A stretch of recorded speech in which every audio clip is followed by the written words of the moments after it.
Hi guys, welcome to rupees kitchen. இன்னைக்கு நம்ம பார்க்க போகிறது கோதுமை அல்வா. வாங்க எப்படி செய்யுதுன்னு பார்க்கலாம். இதுக்கு தேவையான பொருட்கள்: 1 கப் கோதுமை மாவு, அரை கப் வெல்லம், 5 ஸ்பூன் நெய், 10லேருந்து 15 முந்திரி, கொஞ்சமாக ஏலக்காய் பொடி. முதல்ல ஒரு பேனில் 2 கப் தண்ணியை நல்லா ஹீட் பண்ணிக்கோங்க. அரை கப் வெல்லத்தை நல்லா கரைச்சிக்கோங்க. இதுக்கு கம்பி பதம் தேவையில்லை. இன்னொரு பேன் வச்சு 2 ஸ்பூன் நெய் ஆட் பண்ணிக்கோங்க. அதில் முந்திரி பருப்பை நல்லா ரோஸ்ட் பண்ணிக்கோங்க. முந்திரியை ஒரு பிளேட்ல எடுத்து வச்சுக்கோங்க. அதே நெய்யில் 1 கப் கோதுமை மாவை ஆட் பண்ணி நல்லா கலந்து விட்டுக்கோங்க.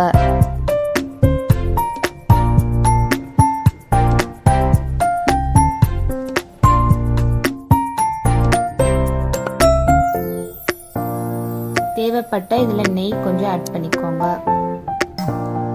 இதில் வெள்ளைப்பாக வடிகட்டி சேர்த்துக்கோங்க. அப்படியே நல்லா கட்டி இல்லாமல் கலந்துக்கோங்க. நல்லா திரண்டு வரும்போது ஏலக்காய் பொடியும் ரோஸ்ட் பண்ண முந்திரியும் ஆட் பண்ணி நல்லா கலந்து விட்டுக்கோங்க. லாஸ்ட்டாக கொஞ்சம் கீ ஆட் பண்ணிக்கோங்க.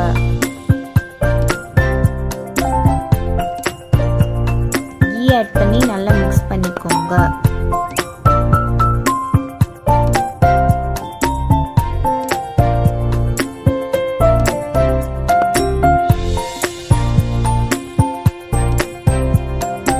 அவ்வளோதான், டிஷ் ரெடி. வாங்க சாப்பிடலாம்.